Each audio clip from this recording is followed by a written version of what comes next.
আমি যখন ১২ ক্লাসে ফেল হলাম, আমার বাবা আমার জন্য একজন শিক্ষক নিযুক্ত করলেন। তিনি যখন থেকে প্রতি সপ্তাহে আমাকে বাড়িতে পড়াতে আসা শুরু করলেন, তখন থেকেই আমার মায়ের আচরণে কিছু পরিবর্তন দেখতে পেলাম, যা আমাকে ভাবিয়ে তুলছিল। শিক্ষক প্রায় কোনো না কোনো অজুহাতে ঘরের বাইরে যেতেন। একদিন আমি আমার মাকে এবং শিক্ষকের দিকে নজর রাখছিলাম। আমার স্যার আমার মায়ের ঘরে ছিল। তারা অনেক হাসাহাসি করে কথা বলছিল। তারপর যা দেখলাম তাতে অবাক হয়ে গেলাম। একদিন যখন মা কাজের জন্য বাইরে গিয়েছিলেন, আমি বাড়িতে তখন একা ছিলাম। আমি টিউশনের জন্য প্রস্তুতি নিচ্ছিলাম। আমি একটি ছোট ফ্রক পরেছিলাম। সেই পোশাকে আমাকে অনেক সুন্দর লাগছিল। আমি আমার স্যারকে মনে মনে ভালোবাসতাম। যখন টিচার টিউশনে এলেন, তিনি আমাকে বারবার দেখতে লাগলেন। আমার শিক্ষক আমাকে পড়াচ্ছিলেন। হঠাৎ তিনি কিছু সময়ের জন্য আমাকে লক্ষ্য করে তাকালেন, তারপর মৃদু হাসি দিয়ে বললেন, তুমি তো অনেক সুন্দর। তোমার মায়ের মতোই ভালো দেখাচ্ছ। এরপর তিনি আরও বললেন, তোমার মধ্যে সত্যিই কিছু বিশেষ কিছু আছে, যা আমি খুব পছন্দ করি। এই বলে তিনি আমার কাছে এসে বসলেন। তারপর আমি পূজা, ১৭ বছর বয়সী। ছোটবেলা থেকে আমি কিছুটা শান্তশিষ্ট ও সুন্দর মেয়ে ছিলাম। গায়ের রং ছিল একদমই ফর্সা।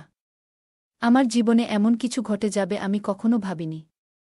কারণ আমাকে টিউশন পড়াতে আসা স্যারের প্রেমে পড়ে যাই। কিন্তু সেই স্যার আমাকে আর মা এর সাথে এমন কিছু ঘটে যা আমরা কখনো ভাবতেও পারিনি। বন্ধুরা, আজকের গল্পটা অনেক বেশি স্পেশাল। আশা করছি তোমাদের ভালো লাগবে।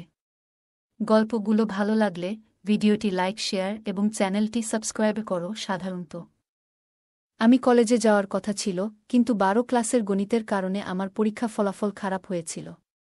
অঙ্কে আমার অনেক দুর্বলতা ছিল, আর তাই আমি সেই বিষয়ে ভালো করতে পারিনি। বাবা কখনো আমার জন্য টাকা দিয়ে সাহায্য করেননি। তার কথা ছিল, তুমি নিজেই পরিশ্রম করো, তবেই তুমি কিছু অর্জন করতে পারবে। কিন্তু বাস্তবতা হল, আমি শুধু এক বিষয়ে খারাপ ফল করেছি, এবং আমাকে সে বিষয়টি পুনরায় পরীক্ষায় বসতে হবে। তবে বাবা আমাকে পুরো বার্ষিক পরীক্ষায় আবার বসতে বললেন, মানে সব বিষয় আবার শিখে পরীক্ষা দিতে হবে। গণিত, বিশেষ করে, আমার জন্য ছিল একটি বড় চ্যালেঞ্জ। বাবা এবার একটু কঠোর সিদ্ধান্ত নিলেন। আগে তিনি আমাকে টিউশনে পাঠাতেন এবং আমি কোচিং ক্লাসেও যেতাম। তবে এবার তিনি বললেন, তুমি কোচিংয়ে গিয়ে মনোযোগ দিচ্ছ না, তাই এবার তোমার জন্য বাড়িতে একজন বিশেষ শিক্ষক লাগবে, যিনি শুধুমাত্র গণিত পড়াবেন। বাবার এই সিদ্ধান্ত আমাকে খুব ভালো লাগেনি। তবে আমি কিছু বলতে পারিনি। মা সবসময় বাবার সামনে কোনো কিছু বলতে ভয় পেতেন। এরপর নতুন শিক্ষককে সাহায্য নিয়ে আমি আবার মন দিয়ে পড়াশোনা শুরু করলাম। বিশেষ করে গণিতের প্রতি আমার মনোযোগ আরও বাড়ানোর চেষ্টা করলাম। আমি বাবার সিদ্ধান্তকে সঠিক মনে করতে লাগলাম। কয়েক দিনের মধ্যে আমার পড়াশোনা ও টিউশন শুরু হল। এটি ছিল টিউশনের প্রথম দিন। স্কুল থেকে দুপুর ১২টার দিকে বাড়ি ফিরলাম এবং মা আমাকে বললেন ১টার মধ্যে সবকিছু গুছিয়ে নিতে। কারণ ২টায় আমার টিউশন শিক্ষক আসবেন। সেদিন প্রথমবার আমি শিক্ষকের সাথে দেখা করলাম। তিনি প্রায় ৩০ বছরেরও কম বয়সী একজন যুবক। মা তাকে একটু জল দিলেন এবং তিনি জল পান করার সময় কিছুটা লজ্জিত মনে হচ্ছিলেন। সম্ভবত আমি তার প্রথম ছাত্রী ছিলাম। আমি চাইছিলাম যে আমি গণিত ভালোভাবে শিখি। প্রথম দিন শিক্ষক খুব বেশি চাপ দেননি, তাই আমি একটু স্বস্তি পেলাম। তবে শিক্ষককে দেখে মনে হয়েছিল তিনি খুবই পেশাদার এবং কিছুটা লাজুক প্রকৃতির মানুষ ছিলেন। কিছুদিন ভালোভাবেই কাটল। শিক্ষকের পাঠদান সংগঠিত ছিল, কিন্তু গণিত এখনও আমার কাছে অস্পষ্ট ছিল। টিউশনের মধ্যে মাঝে মাঝে আমি ঘুমিয়ে পড়তে শুরু করলাম। যখন শিক্ষক পানির জন্য ঘর থেকে বের হতেন, তখন হঠাৎ করে আমার ঘুম চলে আসত এবং আমি ১ থেকে ২ ঘণ্টা ঘুমিয়ে থাকতাম।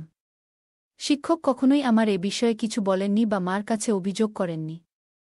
আমি বুঝতে পারছিলাম যে শিক্ষক সত্যিই ভালো, কিন্তু আমার ঘুমানোর পর অন্য জায়গায় কিছু ঘটছিল যা আমার অজানাই ছিল।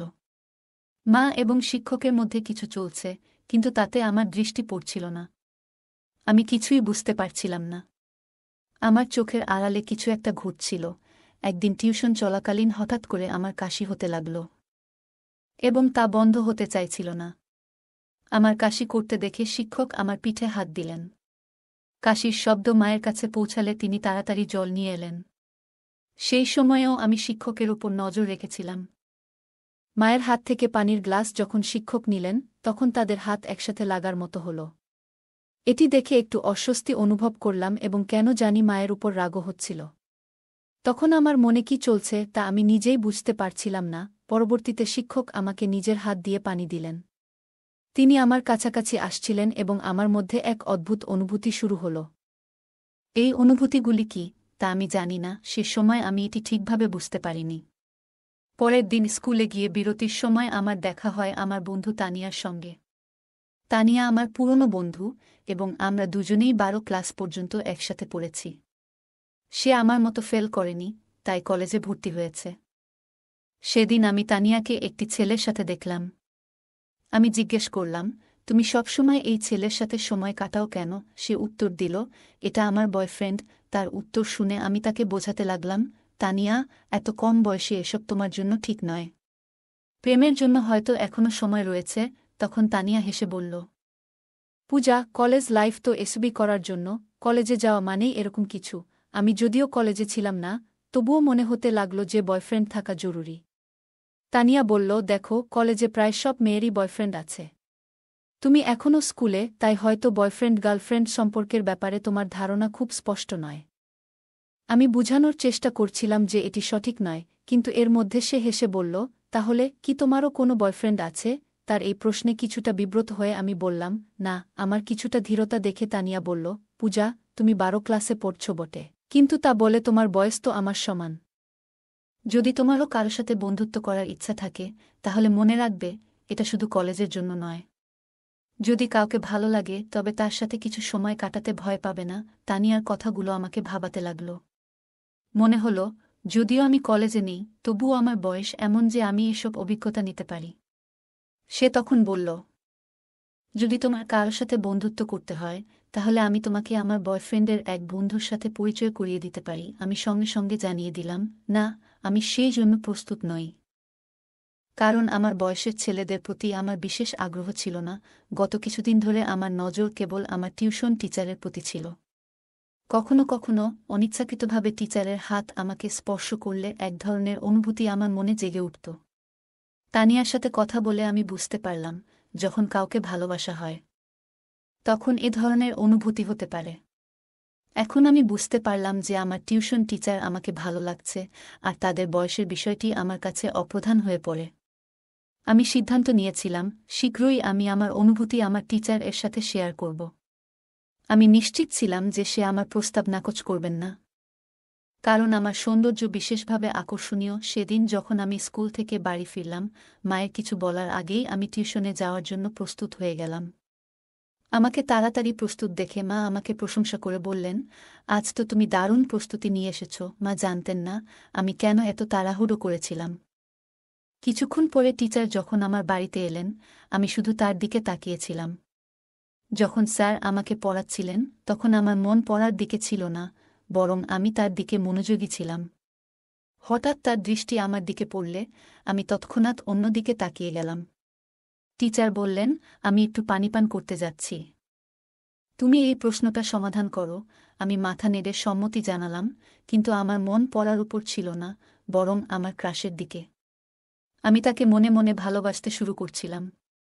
কিন্তু আমি জানি না এই কথাটা তাকে জানাবো কিভাবে। কিছু সময় পর আমি আবার বিশ্রাম নিতে যাচ্ছিলাম। আমার খুব ঘুম পাচ্ছিল, কিন্তু নিজেকে জাগিয়ে রাখলাম। অনেক সময় পার হয়ে গেল এবং টিচার ফিরে আসলেন না। তাকে ডাকতে বাইরে গেলে দেখলাম সে হলরুমে মায়ের সাথে বসে আছেন। আমার টিচার মায়ের কাঁধে হাত রেখে গল্প করছিলেন, যা আমার কাছে একটু অদ্ভুত লাগল। আমাকে দেখেই সে মায়ের থেকে কিছুটা দূরে সরে গিয়ে বললেন, আমার একটু অলস লাগছে, তাই আমি তোমার মাকে বলেছিলাম আমার জন্য চা বানাতে। আমি মাথা নেড়ে কিছু বললাম না। মা বললেন, ঠিক আছে, আমি চা বানিয়ে নিয়ে আসছি। এই সময়ে তুমি পূজার টিউশন চালিয়ে যাও। আমি চা তোমার ঘরে নিয়ে আসব। টিচার আমার সাথে ফিরে ঘরে এলে আমি তার পাশে বসে কিছু গণিতের প্রশ্ন জিজ্ঞেস করতে লাগলাম। আসলে আমি কিছুই বুঝছিলাম না, কিন্তু ইচ্ছাকৃতভাবে বারবার তার কাছে প্রশ্ন করছিলাম। পড়ানোর সময় টিচার আমাকে একটি সংখ্যা লেখার জন্য বললেন, কিন্তু আমি ভুলবশত সেই সংখ্যা উল্টো লিখে ফেললাম। টিচার ভাবলেন আমি ভালো করে লিখতে পারছি না, তাই তারা আমার হাত ধরলেন এবং আমাকে সঠিকভাবে লিখতে শেখানোর চেষ্টা করলেন। সে যখন আমার হাত ধরেছিল এবং লেখার পদ্ধতি বুঝাচ্ছিলেন, তখন আমার মনে এক অদ্ভুত খুশির অনুভূতি হচ্ছিল। আমার প্রিয় ব্যক্তি আমার খুব কাছাকাছি ছিলেন এবং আমি তার দিকে হাসি মুখে তাকিয়েছিলাম। তখনই মা চা নিয়ে ঘরে এলো। মা দেখামাত্রই টিচার আমার থেকে একটু দূরে সরে গেলেন, যেন মা তাকে শাসন করার জন্য এগিয়ে আসছেন। আমি মা এবং টিচারের সম্পর্কের দিকে বেশি লক্ষ্য করছিলাম না। আমার মন ছিল একমাত্র টিচারের দিকে, ভাবছিলাম কিভাবে তাকে আরও বেশি আকৃষ্ট করতে পারব, কিভাবে আমি তাকে আমার মনের কথা বলতে পারব। পরের দিন টিউশনের মাঝে টিচার আবার পানি খাওয়ার জন্য বেরিয়ে গেলেন। অনেক সময় হয়ে গেছে কিন্তু টিচার ফিরে আসছিলেন না। তাকে খুঁজতে আমি ঘর থেকে বেরিয়ে গেলাম। সেই দিন তারা হলরুমে নেই। মনে মনে ভাবতে লাগলাম তারা আবার কোথায় গেল। আমি মায়ের ঘর থেকে কথাবার্তার শব্দ শুনতে পেলাম। আমি ধীরে ধীরে মায়ের ঘরের কাছে গেলাম এবং দেখলাম দরজা একটু খোলা। দেখলাম টিচার মায়ের সঙ্গে সেখানে বসে আছেন এবং তারা একে অপরের খুব কাছে। টিচারের একটি হাত মার কাঁধে ছিল। এই দৃশ্য দেখে আমি অত্যন্ত হতবাক হলাম, কারণ আমি দেখলাম আমার মা আমার পছন্দের ব্যক্তির সাথে সময় কাটাচ্ছেন। সেই মুহূর্তে আমার মন ভরে গেল রাগে। আমি দ্রুত কিচেন থেকে একটি কাচের গ্লাস জল নিয়ে এসে মার ঘরের সামনে গ্লাসটি জোরে ফেলে দিলাম। ওই শব্দে তারা দুজনই তৎক্ষণাৎ বাইরে এসে পড়লেন। মাকে দেখার পর আমি বললাম, বিপত্তি হয়ে গেছে, গ্লাসটি হাত থেকে পিছলে গেছে। কিন্তু টিচার উল্টো প্রশ্ন করে বললেন, তুমি এখানে কি করছ? আমি সোজাসুজি তাদের দিকে তাকালাম এবং টিচার আমাকে বললেন, তোমার মায়ের মোবাইলের সমস্যা দেখা দিয়েছিল, তাই তোমার মা আমাকে এখানে ডেকেছিলেন। তার ভয়ে ভয়ে কথা বলার ধরন যা বুঝিয়ে দিল যে তাদের মধ্যে এক বিশেষ সম্পর্ক ছিল, যা আমার কাছ থেকে আমার মা আর আমার স্যার লুকাতে চাচ্ছে। কিন্তু আমি তো মার মেয়ে এবং আমি জানতাম যে আমি আমার মায়ের থেকে বেশি তরুণ ছিলাম। টিচার অবশ্যই আমার প্রতি আকৃষ্ট হতে বাধ্য ছিল। এখন আমার পরিকল্পনা ছিল কিভাবে টিচারকে আকর্ষণ করব। সেই দিন কিছু করতে পারলাম না কারণ টিউশনের সময় শেষ হয়ে গেল। কিন্তু আগামী দিনে আমি নিশ্চয়ই কিছু করার চেষ্টা করব। একদিন যখন আমি টিউশনের জন্য প্রস্তুতি নিচ্ছিলাম, আমি একটি ছোট ফ্রক পরেছিলাম। সেই পোশাকে আমাকে অনেক সুন্দর লাগছিল, আর আমি একটু হালকা করে সেজেছিলাম। যখন টিচার টিউশনে এলেন, তিনি আমাকে বারবার দেখতে লাগলেন। পড়াশোনা শুরু হলে কথার মধ্যে আমি তার হাত আমার পায়ের কাছে রাখলাম। এরপর বেশ কিছু সময় ধরে টিচার তার হাত আমার পায়ের কাছ থেকে সরালেন না। এতে বুঝতে পারছিলাম যে তিনি ক্রমশ আমার প্রতি আকৃষ্ট হচ্ছেন। সেদিন সময় কেটে গেল, কিন্তু প্রতিদিনের মতো টিচার পানি খেতে বা অন্য কোনো কারণে ঘর থেকে বেরিয়ে যাননি। বরং তিনি আমাকে হাত ধরে পড়াতে লাগলেন এবং মাঝে মধ্যে আমার দিকে তাকাচ্ছিলেন। এটি আমার কাছে খুব ভালো লাগছিল। হঠাৎ করে মা এসে যান। যখন তিনি দেখলেন টিচার আমার হাত ধরে পড়াচ্ছেন, তার চোখ বড় হয়ে গেল। মা চায়ের প্রসঙ্গে টিচারকে সেই ঘর থেকে বাইরে নিয়ে গেলেন। আমি স্বভাবতই টিচারের পেছনে চলে গেলাম। টিচার সরাসরি মায়ের ঘরে না গিয়ে বাইরে হলের একটি কোণে বসে থাকলেন। মা আমাকে কিচেনে নিয়ে গিয়ে গম্ভীরভাবে বলতে লাগলেন, তুই আর ছোট নেই, এইভাবে অচেনা মানুষের সামনে ছোট পোশাকে ঘুরে বেড়াতে তোর কিছু মনে হয় না? তিনি বললেন, এটি আমার প্রথম এবং শেষ সতর্কতা। মার গম্ভীর মুখের দিকে তাকিয়ে আমার মনে হল তিনি সত্যিই চিন্তিত। আমি চেষ্টা করছিলাম যেন তিনি সতী সাবিত্রী যেভাবে থাকেন, কিন্তু তার বিয়ে হয়ে গেলেও তিনি একজন যুবকের সাথে সময় কাটাচ্ছেন। আমি তখন এমন পোশাক পরেছিলাম যা মায়ের কাছে অশালীন লেগেছিল। যখন আমি কিছু বলতে যাচ্ছিলাম, ঠিক তখনই বাইরে থেকে বাবা ডাকলেন। সেদিন বাবা আগে বাড়ি এসেছিলেন। বাবার ডাক শোনার পর মা এক গ্লাস জল নিয়ে বাইরে চলে গেলেন। সেদিন রাতের ঘটনাগুলি আর কেউ জানত না। ঘুমানোর আগে আমি মায়ের কাছে ক্ষমা চাইলাম এবং বললাম, মা, আমি ভবিষ্যতে স্যারের সামনে এমন কিছু করব না। পরের দিন টিউশনের সময় আসার আগে মা বাজারে যাওয়ার জন্য বেরিয়ে গেলেন। আমি রাতের ক্ষমা চাওয়ার মাধ্যমে মায়ের বিশ্বাস অর্জন করতে চেয়েছিলাম যে আমি আর স্যারের সামনে এমন আচরণ করব না। সাধারণত রবিবারে বাজার হয় এবং মা সবসময় বাজারে যেতেন। আমি ভাবলাম, যদি মা আমার এবং স্যারের মধ্যে কিছু সন্দেহ করেন তবে তিনি বাজারে যাবেন না। তাই আমি আগে থেকেই তাকে সঠিকভাবে বোঝানোর চেষ্টা করলাম, যাতে তার মনে সন্দেহ দূর হয়। আর যেন বাজারে চলে যান। মা বাজারে চলে যাওয়ার পর আমি এবং স্যার বাড়িতে একা ছিলাম। তখন অচিরেই টিচার আমার হাত ধরে আমাকে গণিত পড়াতে শুরু করলেন। তিনি বললেন, আমি জানি তুমি ইচ্ছা করে গণিতে ভুল লিখছিলে, যাতে আমি তোমার হাত ধরতে পারি। তার কথা শুনে আমি হাসতে লাগলাম। তারপর তিনি বললেন, পূজা, তুমি খুব সুন্দর। কি তোমার ধারণা আমি তোমার দিকে নজর দিইনি? তিনি বললেন, আমি তোমাকে একটা কথা বলতে চাই, তুমি তোমার বয়সের তুলনায় অনেক বেশি সুন্দর। এটি সেই সময় যখন প্রেমের কথা বলার জন্য প্রস্তুত হওয়া উচিত। তবে তুমি কেন নিজেকে আটকে রেখেছ? স্যারের কথাগুলো শুনে আমি হাসি চাপতে পারলাম না, কারণ যেটা আমি চাইছিলাম সেটাই তার মুখ থেকে বেরিয়ে এলো। স্যার বললেন, আমি তোমার প্রতি ভালোবাসা অনুভব করি। তিনি আমাকে আলতো করে হাত ধরলেন। আমি জিজ্ঞেস করলাম, স্যার, কি সত্যিই আপনি আমার প্রতি প্রেম অনুভব করেন? আমিও আপনাকে ভালোবাসি। কিন্তু একটা প্রশ্ন আছে, আপনি কেন প্রতিদিন কোনো না কোনো বাহানা তৈরি করে মায়ের ঘরে যান? আপনাদের মধ্যে কি কোনো সম্পর্ক আছে? আমার প্রশ্ন শুনে স্যার হাসলেন এবং বললেন, পূজা, তুমি কি মনে করো আমি তোমার মার প্রতি আকৃষ্ট? একদম নয়। আমি তো প্রথম থেকেই তোমার প্রতি নজর রেখেছিলাম। আমি দেখতে পেয়েছিলাম যে তুমি আমাকে ভালোবাসো কিনা। কিন্তু তোমার মায়ের কারণে আমি আমাদের সম্পর্কটি গোপন রাখতে চেয়েছিলাম, যাতে তিনি সন্দেহ না করেন। আমি ভয় পেয়েছিলাম যে যদি আমি তোমার সামনে আমার অনুভূতির প্রকাশ করি, তাহলে তুমি বিপর্যস্ত হয়ে যাবে, এ কারণে কিছু বলিনি। পরে ধীরে ধীরে তিনি আমার কাছে আসতে শুরু করেন এবং আমাদের মধ্যে প্রেমের সম্পর্ক গড়ে উঠতে থাকে। হঠাৎ করে আমার ঘরের দরজা জোরে খুলে যায় এবং সেখানে মা চলে আসেন। তাকে দেখে আমি একটু অবাক হলাম, কিন্তু একই সঙ্গে জানতাম যে আমি কোনো ভুল করছি না। আমি শুধু একজন বন্ধুর সাথে সময় কাটাচ্ছি। মা আমার কাছাকাছি এসে স্যারকে দূরে সরিয়ে দিলেন এবং বললেন, ভালো হয়েছে, আমি যদি মোবাইলের দিকে নজর না দিতাম তাহলে হয়তো তোমার এবং এই মানুষের সত্য আমার সামনে এসে যেত না। ব্যাগে মোবাইল না থাকার কারণে আমাকে আবার বাড়িতে ফিরতে হলো। প্রিয়া, এত কম বয়সে তোমার। আমি জানি আমি গতকালই তোমাকে সতর্ক করেছিলাম, কিন্তু আজকে তুমি আবার সেই অবস্থায় পৌঁছে গেছ। স্যার মার সামনে আমাকে ভুল প্রমাণিত করার চেষ্টা করছেন। স্যার মাকে বললেন, বেশ কিছু দিন ধরে তোমার মেয়ে বেশ কিছু অদ্ভুত কাজ করছে। আজকে সে নিজেই আমার সঙ্গে এই বিষয়গুলো নিয়ে আলোচনা করতে এসেছে। মাকে বলতে দেখার পর আমি বাধা দিলাম এবং বললাম, মা, এই লোকটির কথায় বিশ্বাস করো না। আমি তোমার শপিং ব্যাগে থেকে তোমার মোবাইল বের করেছিলাম, যাতে তুমি অর্ধেক পথে ফিরে এসে সত্যটা জানতে পারো। এটি আমি ইচ্ছাকৃতভাবে করেছি, যাতে তুমি বুঝতে পারো এই ব্যক্তির আসল চেহারা কি। আমি বললাম, এই টিউশন শিক্ষক আমাদের বাড়ির 2 মহিলার সঙ্গে এক ধরনের অসৎ ব্যবহার করছে। তুমি তার প্রেমে পড়তে পারো, কিন্তু আমি না। আমি কয়েকবার তোমাদের দুজনকে একসঙ্গে দেখেছি। তাই আমি এই সব ঘটনাকে সাজিয়েছি, যাতে তোমার কাছে এই লোকটির সত্যি মুখোশ খুলে দিতে পারি। যখন স্যার পড়াতে আসেন, ঠিক তখন আমি মায়ের মোবাইলে ভিডিও রেকর্ডিং শুরু করে দিই এবং সেটি ঘরের এক কোণে রাখি। যে কোনো কিছু তিনি মায়ের সম্পর্কে বলতেন, সবকিছু সেই মোবাইলে রেকর্ড হয়ে গিয়েছিল। যখন মা সেই ভিডিওটি দেখলেন, তিনি বুঝতে পারলেন যে স্যার তাদের সাথে প্রতারণা করছেন। মা সেই নালায়েককে পুলিশে দেওয়ার হুমকি দিলে তিনি সেখান থেকে পালিয়ে গেলেন।